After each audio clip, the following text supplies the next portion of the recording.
തൃശൂർ ചാലക്കുടിയിൽ വീട്ടമ്മയെ 1.5 ദിവസം ഓൺലൈനിൽ ബന്ദിയാക്കി തട്ടിപ്പ്.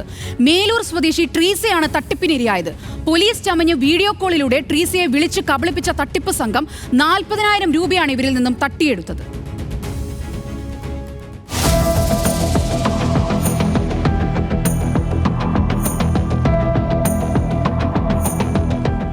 വ്യാജ സന്ദേശങ്ങളിലും വീഡിയോ കോളുകളിലും ആരും വഞ്ചിതരാകരുതെന്ന് ആവർത്തിച്ച് സർക്കാരും പോലീസും ആളുകളെ അറിയിക്കാറുണ്ട്. എന്നാൽ അതുകൊണ്ട് യാതൊരു പ്രയോജനവുമില്ലെന്ന് തെളിയിക്കുന്നതാണ് ചാലക്കുടി മേലൂരിലെ സംഭവം.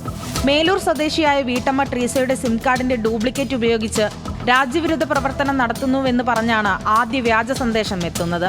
തൊട്ടു പിന്നാലെ പോലീസ് വേഷം ധരിച്ച തട്ടിപ്പ് സംഘത്തിലെ ഒരാൾ വീഡിയോ കോളിലെത്തുന്നു. പല കഥകൾ പറഞ്ഞും ഭീഷണിപ്പെടുത്തിയും അതിസമർത്ഥമായാണ് ഇവരെ തട്ടിപ്പ് സംഘം കബളിപ്പിച്ചത്. ഇതിൻ്റെ ഇടയ്ക്ക് സന്ദീപ് എന്ന് പറയുന്ന ഒരാളാണ് ഏറ്റവും ഇത് ചെയ്യുന്നത്, തട്ടിപ്പ് ചെയ്യുന്നവൻ. അതുകൊണ്ട് അവൻ ആ പൈസ മുഴുവൻ അവൻ്റെ ഇതിലാക്കും. അതുകൊണ്ട് നിങ്ങൾ ഈ പൈസ മുഴുവൻ ഗവൺമെൻറ്റിൻ്റെ അക്കൗണ്ടിലോട്ട് മാറ്റുക, അതിന് ഞാൻ ഇത് തരാം, അതിലോട്ട് നിങ്ങൾ മാറ്റിയാൽ മതി. മുറിക്ക് പുറത്തിറങ്ങരുതെന്നും വിവരം പുറത്തിറഞ്ഞാൽ കൊലപ്പെടുത്തുമെന്നും തട്ടിപ്പുകാർ പറഞ്ഞതോടെ ട്രീസ ആകെ ഭയപ്പെട്ടു. ഇതേ തുടർന്ന് 1.5 ദിവസത്തോളം മുറിക്കുള്ളിൽ തന്നെ കഴിഞ്ഞുവെന്നും ഇവർ പറയുന്നു. നിങ്ങളെയും നിങ്ങളുടെ നാത്തൂനെയും എൻ്റെ മക്കളെയും പിടിച്ച് ജയിലിലിടും. ഇതെല്ലാം ക്ലിയർ ആയതിന് ശേഷം മാത്രമേ നിങ്ങൾക്ക് പിന്നെ വെളിയിൽ ഇറങ്ങാൻ പറ്റത്തുള്ളൂ. നിങ്ങൾ അങ്ങേയറ്റം വിക്റ്റമാണ്.